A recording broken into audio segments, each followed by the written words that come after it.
دیکھیں، جہاں تک آئینی ترمیم کی بات ہے، اس غیر آئینی ترمیم کے موقع پہ ہمارے پاس دو آپشن تھے، یا ہم اس کو خلاف ووٹ ڈالتے، یا دوسرا وہاں موجود ہوتے لیکن ایبسٹین کرتے، یعنی خلاف ووٹ بھی نہ ڈالتے اور وہاں موجود رہتے. اور وہاں ہم نے پھر اس پہ مشورہ کیا، اور میری رائے تھی، شیر افضل مروت صاحب کی بھی رائے تھی کہ ہم اگر یہاں ہیں تو باقاعدہ اس کو اپوز، خلاف اس کے ووٹ ڈالیں، اور ہم نے خلاف ووٹ ڈالا.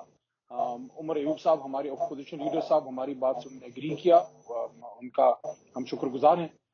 اور اس کے ساتھ ساتھ بیرسٹر گوہر صاحب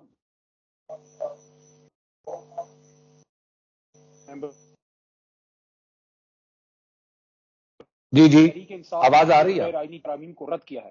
پورے ممبران کو اس لیے نہیں بلایا کہ پورے ممبران کو اس لیے نہیں بلایا کہ ان کے اغوا کا خطرہ تھا. جہاں تک اب یہ چیف جسٹس صاحب کے لیے پارلیمانی کمیٹی اسپیشل جو ہے اس کی بات ہے، تو اس کے حوالے سے ابھی ہماری ایک کور کمیٹی میٹنگ بھی رات کو جو ہے اس میں بھی یہ ڈسکشن ہوگی. اس میں دو طرح کی رائے ہے. کچھ دوستوں کا خیال ہے، ظاہر ہے سیاسی جماعت میں رائے کا متفرق ہونا ہو سکتا ہے. کچھ کا خیال ہے کہ ہم اس کو لیجیٹیمیسی دیں گے، ہمیں اس میں نہیں بیٹھنا چاہیے. کچھ ہمارے دوستوں کی رائے ہے کہ نہیں، ہمیں اس میں جا کے اپوز کرنا چاہیے، اپنا موقف رکھنا چاہیے. اور جو جج ہم سمجھتے ہیں سینیورٹی پرنسپل پہ، جو سب سے سینئر ہے اس کے لیے ہمیں ووٹ ڈالنا چاہیے. شخصیت اہم نہیں ہے، پرنسپل یعنی اصول اہم ہے. تو اس پہ ابھی ہماری جماعت فیصلہ کر دے گی، اور میں سمجھتا ہوں کہ آج رات آپ کے سامنے اس کا ریزلٹ آ جائے گا. اچھا، علی محمد خان صاحب، بظاہر ایسا دکھائی دے رہا ہے اب تک کی جو ہم نے صورتحال دیکھی ہے کہ پاکستان تحریک انصاف اپنی پارلیمانی طاقت استعمال کرنے میں کچھ ناکام ہے. اب آپ لوگ اپنی سیاسی طاقت استعمال کریں گے. گنڈا پور صاحب کہہ رہے ہیں کہ اب احتجاج کریں گے. احتجاج کی کیا نوعیت ہوگی؟ کیا اس حوالے سے کوئی ڈسکشن ہوئی ہے؟ پہلے تو میں آپ کے سوال کے ابتدائیہ سے میں متفق نہیں ہوں کہ ہم اچھا. اپنی پارلیمانی سیاست میں یا احتجاج میں یا موقف رکھنے میں ناکام ہیں. جس طریقے سے ہمارے بظاہر ایسا دکھائی دیتا ہے، یہ کچھ لوگوں کی رائے ہے اس بارے میں. جی یہ آپ کا سوال آ گیا، میں آپ کا ہی جواب دے رہا ہوں جی جی. کہ جب ہمارے ووٹ توڑے گئے اور 178 سیٹ جیتنے والی جماعت کو 80 81 90 تک محدود کر دیا گیا، تو اس کے بعد یہ توقع کرنا کہ ہم 80 81 ممبران کے ساتھ حکومت کے کسی بل کو ریجیکٹ کروا لیں گے، وہ تو ممکن نہیں ہے. نہ ہمارے پاس خدا نخواستہ اتنا پیسہ ہے کہ لوگوں کو ایمان خریدیں، اگر وہ بھی تو نہیں خریدیں گے. نہ ہمارے پاس کوئی ایسی طاقت ہے کہ لوگوں کو خدا نخواستہ اغوا کرے، نہ ہم نے کرنا ہے، نہ یہ ہماری تربیت ہے. یہ تو ان لوگوں نے ہمارے لوگ اغوا کیے ہیں، اٹھائے ہیں، دونس کی ہے، دھاندلی کی ہے، زبردستی کی ہے. پہلے ووٹ توڑے، رزلٹ چینج کیا، ہمارے ممبران کو خریدا. جب 2/3 نہیں آئی تو اس کے بعد ہماری ریزرو سیٹوں کے پیچھے پڑ گئے، وہ بھی نہیں ملا. سپریم کورٹ نے خلاف فیصلہ کیا تو پھر ہمارے ممبران کو اٹھانا شروع ہو گئے. اور بلیک میلنگ، میں حیران ہوں کہ شہباز شریف صاحب ان کو اپریشیٹ کیسے کر سکتے ہیں. یعنی اپنے ہاتھ سے وزیر اعظم کی کرسی پہ بیٹھے شہباز شریف صاحب، اپنے ہاتھ سے انہوں نے اپنے ہی بیانیے، یہ ایسا ہے جیسے انسان خدا نہ کرے اپنا ہی بچہ، اپنا ہی نظریہ مار دے. آپ نے خود ہی ووٹ کو عزت دو کو دفن کر دیا. کیا ہم سارے بچے ہیں؟ ہمیں نہیں سمجھ کہ اچانک کسی کا ضمیر کیسے جاگ جاتا ہے. اور یہ ضمیر جاگنے کے لیے کسی کو شمالی علاقہ جات کی سیر کیوں کرنی پڑتی ہے. تو جو شمالی علاقہ جات گئے، جو غائب ہوئے، ضمیر جاگا اور منہ چھپاتے پھر رہے تھے وہاں. میں تو سمجھتا ہوں کہ ان لوگوں نے اپنے آپ کو، شہباز شریف صاحب نے، اور ایون پیپلز پارٹی سے زیادہ گلا ہے، ان لوگوں نے اپنے آپ کو اپنے ووٹر کے سامنے منہ دکھانے کے قابل نہیں چھوڑا کہ آپ ووٹ کو عزت دو کے بیانیے کی بات کرتے تھے، اور آپ نے ووٹ کو عزت دو کے بیانیے کو اس 26ویں آئینی ترمیم میں جا کے اس کو تختہ دار پہ لٹکا دیا. میں حیران ہوں کہ شہباز شریف صاحب علی محمد خان صاحب، یہ چلیے ٹھیک ہے باقی لوگوں کی، لیکن کم از کم ایک صاحب ایسے ہیں ان میں سے جو یہ کہہ رہے ہیں کہ وہ تو پی ٹی آئی کو ہرا کر آئے تھے، اور وہ صاحب ہے مبارک زیب خان صاحب. مبارک زیب خان صاحب کا کہنا یہ ہے کہ وہ تو پارٹی سے شروع سے ہی ناراض تھے. یہ ان کی کیا حقیقت ہے؟ مجھے بڑا افسوس ہے سب میں سب سے زیادہ مبارک کا، کیونکہ اس کا بھائی ریحان زیب عمران خان کا ایک بہت نڈر سپاہی تھا. اور میں افسوس کے ساتھ کہوں گا کہ مبارک نے اپنے بھائی، شہید بھائی کے خون سے وفا نہیں کی. ہمیں اس سے گلہ نہیں بنتا، کیونکہ جو اپنے بھائی کے خون سے وفا نہ کر سکے وہ اپنے لیڈر سے کیا وفا کرے گا. نہیں، لیکن کیا وہ پی ٹی آئی میں شامل ہوئے تھے جب الیکشن ہوا تھا 2024 کا؟ کیا ایسا کوئی انہوں نے کاغذ سائن کیا یا آپ لوگوں کے ساتھ بیٹھے؟ ہمارے ساتھ بیٹھے رہے، گلے میں تحریک انصاف کا مفلر ڈالے رہے، ہاتھوں میں عمران اچھا خان صاحب کی تصویر پکڑے رہے، ہمارے وزیر اعلیٰ صاحب کے ساتھ میٹنگ کی، اور باقاعدہ ہمارے ساتھ حکومتی بینچوں پہ بیٹھے رہے۔ وزیر اعظم کے انتخاب میں اور باقی جو جتنے اسپیکر، ڈپٹی اسپیکر وغیرہ جو کچھ بھی تھا، اس میں ہمارے ساتھ انہوں نے ووٹ ڈالا، ہمارے ساتھ واک آؤٹ کرتے تھے، ہمارے ساتھ ہوتے تھے، اور اپنے قوم کے سامنے یہ بارہا کہا کہ یہ میری سیٹ، میرے شہید بھائی اور میرے لیڈر عمران خان کی امانت ہے۔ لیکن کیا کریں، نوجوان ہے، بہک گیا ہے یا جو بھی ہے۔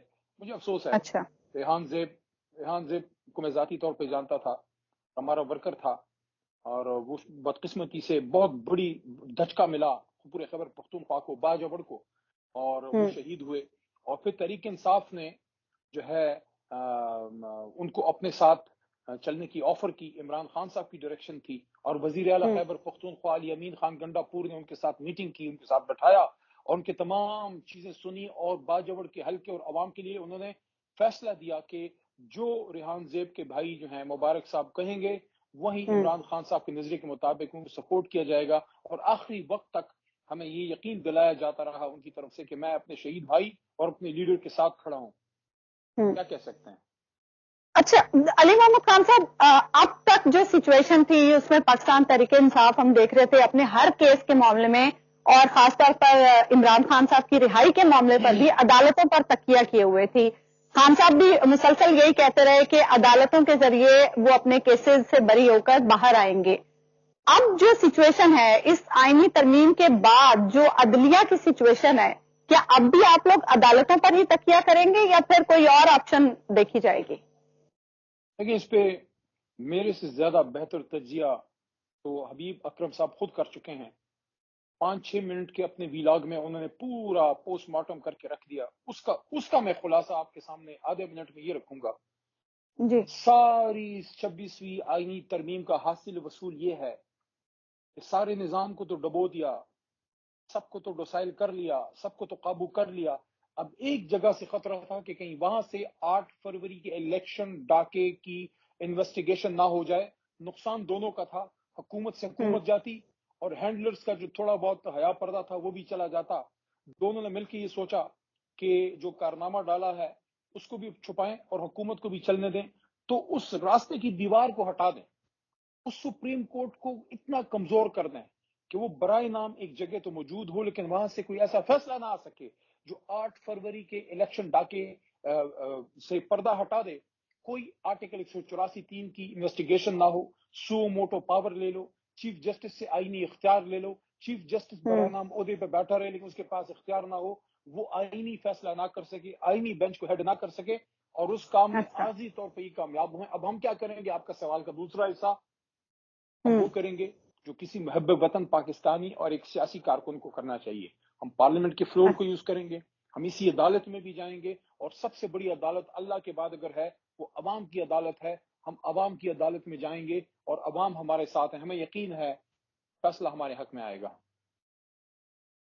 اچھا علی بھائی یہ بتائیے گا کہ آپ کے جو لوگ تھے، جو 5 یا 4 جو قومی اسمبلی میں ادھر ادھر ہو گئے یا پکڑ کے لے آئے گئے، یہ کیا بکے تھے یا یہ لوگ کسی دباؤ میں تھے؟ اور دوسری بات یہ کہ یہ دباؤ کیا، جس طرح آپ نے اپریل 2022 میں الزام پیپلز پارٹی پہ لگایا تھا کہ پیپلز پارٹی نے سندھ ہاؤس میں آپ ہی کے اراکین کو جگہ دی تھی، تو کیا اب بھی پیپلز پارٹی نے ایسا کیا ہے؟ حبیب صاحب میرے خیال میں اس بار اس سے 100 گنا زیادہ زیادتی ہوئی ہے۔ اس وقت تو لگتا یہ تھا کہ صرف لالچ تھی، اس دفعہ لالچ کے ساتھ ساتھ زبردستی بھی تھی۔ آپ یہ دیکھیے کہ ممبران کے بچوں کو اگر اٹھا لیں، ان کو تھریٹ کریں، آج جس طرح اختر مینگل صاحب کے ایک محترم سینیٹر صاحب نے اپنی سیٹ سے استعفیٰ دیا ہے، تو اس کی کچھ وجوہات ہیں۔ ان کی جو ایک محترم سینیٹر صاحبہ بلوچستان سے، ان کے جو بچوں کے اغوا کا ایشو تھا کہ ان کے بیٹے نہیں تھے اور وہ پریشر میں انہوں نے کیا، تو ہماری طرف سے پریشر بھی ہوگا اور لالچ بھی ہوگا، اور جس طرح وقت گزرے گا یہ ساری چیزیں سامنے آئیں گی.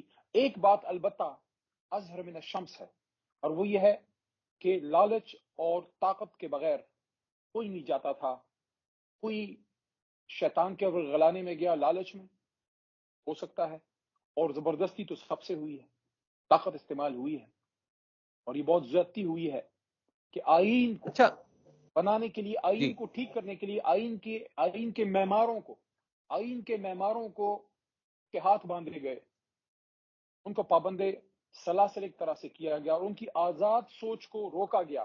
یہ بھی آرٹیکل 6 کی خلاف ورزی ہے کہ آپ آئین کو بنانے کے لیے سبورٹ کریں، آئین کو اوور آپ کریں کہ آزاد سوچ کے ساتھ اگر آپ آئین سازی نہیں کر پاتے، یہ اسی طرح ہے جیسے آپ آئین کو معطل کریں. جب آپ نے اپنی مرضی منشا کے مطابق، حبیب صاحب اس بات کو سمجھ رہے ہوں گے، جب آپ نے اپنی مرضی منشا کے مطابق طاقت پیسہ یوز کر کے آپ نے آئین میں وہ کیا کہ اگر آزاد خیال ہوتا، آزاد رائے ہوتی، تو وہ شاید وہ نہ کرتے.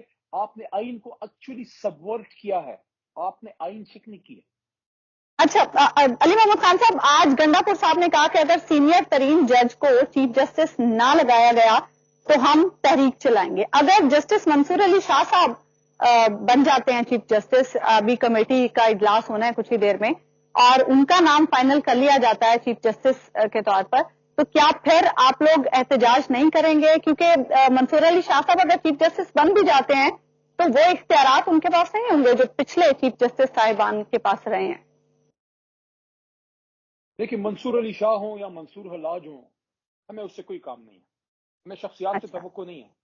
ہم آئین کے ساتھ کھڑے ہیں، ہم اپنی سپریم کورٹ کے ساتھ کھڑے ہیں، اور ہم سپریم کورٹ کی اس کرسی کے ساتھ کھڑے ہیں جس کو چیف جسٹس آف پاکستان کہتے ہیں. اس پہ کوئی بھی بیٹھے، اس پہ آپ بیٹھے ہیں، اگر آپ کی اہلیت ہو، اس پہ حبیب اکرم صاحب بیٹھے ہوں، منصور علی شاہ صاحب بیٹھے ہوں، زید و بکر و عمر ہو، جو بھی ہو، لیکن اپنی مرضی منشا کے لیے اگر اس کرسی کی طاقت کو کوئی کم کرے گا، اگر سپریم کورٹ کو آپ کمزور کریں گے، اگر اپنی مرضی کے لیے آپ سپریم کورٹ کو دو میں تقسیم کریں گے. یعنی میں نے اسمبلی کے فلور پہ حبیب صاحب اور میری بہن میں نے بات کی، اپنی سپیچ میں نے فلور پہ کہا یہ بتائیے گا کہ جس کہ طرح ایک ملک میں علی دو محمد وزیر خان اعظم صاحب، نہیں ہو سکتے، جس طرح ایک ملک میں دو آرمی چیف نہیں ہو سکتے، ایسے ایک سپریم کورٹ میں دو چیف جسٹس کیسے ہو سکتے ہیں؟ تو اس کے لیے ہم اصولی طور پہ ہم اس پروسیس کے خلاف اپنا احتجاج کریں گے. اگر منصور علی شاہ صاحب بھی آتے ہیں، لیکن یہ پروسیس تو ویلڈ نہیں ہوا نا. جو پروسیس ہوا ہے، جو لوگوں کو اٹھایا گیا ہے، جس طریقے سے سارا کچھ ہوا ہے، ایسے لگ رہا تھا جیسے خدا نہ خواستہ پاکستان پہ حملہ ہو گیا. پوری رات پوری دن میٹنگز ہو رہی ہیں، کبھی غریبوں کے لیے، کبھی اس ملک کے لیے، اس کی بقا کے لیے، اور یار چھوڑو کبھی فلسطین کے لیے آپ ساری رات جاگیں، کبھی کشمیر کے لیے ساری رات جاگیں. آپ جو بڑی بات کرتے ہیں، آپ اپنی مرضی، اپنی منشا، اپنی حکومت بچانے کے لیے آپ نے سپریم کورٹ پہ حملہ کیا ہے. یہ حملہ پسپا ہوگا. عارضی، میں بار بار کہتا ہوں، عارضی ناکامی شکست نہیں ہوتی، آخری جیت ہمیشہ حق کی ہوئی ہے، اس بار بھی ہوگی انشاءاللہ. ٹھیک ہے، بہت بہت شکریہ علی خان محمد صاحب جی. ایک یہ بتائیے گا کہ قاسم رونجھو صاحب نے آج اعلان کیا، جو بی این پی کے سینیٹر تھے، انہوں نے کہا تھا کچھ زوراور لوگ تھے جنہوں نے مجھے کہا کہ آپ 4 دن مہمان رہیں گے اور میں تو پہلے سے بیمار ہوں، تو انہوں نے تو یہ بتا دیا کہ ان سے زور زبردستی کر کے ووٹ لیا گیا ہے. تو کیا آپ توقع رکھتے ہیں کہ جو آپ کے لوگ آپ کی پارٹی سے نکلے وہ بھی اس طرح کا بیان دے دیں اگر آپ ان سے رابطہ کریں؟ میرے خیال میں ان کو آ کے سچ بولنا چاہیے، اور میری ہمدردی ہے رونجو صاحب کے ساتھ. میں ان کو ذاتی طور پہ تو نہیں جانتا، آج میں نے ان کی پکچر وغیرہ دیکھی ہے تو کافی سینئر آدمی لگتے ہیں، اور بڑا افسوس ہے جو ہو رہا ہے، بڑا افسوس ہے، بہت تکلیف دہ ہے. اور جو پارلیمان اپنے ممبران کو تحفظ نہ دے سکے، وہ پارلیمان اور وہ آئین 25 کروڑ عوام کو کیا تحفظ دے گی؟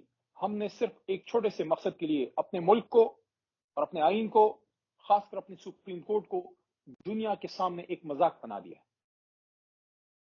ٹھیک ہے، بہت بہت شکریہ علی محمد خان صاحب. آج پروگرام میں آپ ہمارے ساتھ موجود تھے. ایک بریک ہم لیں گے.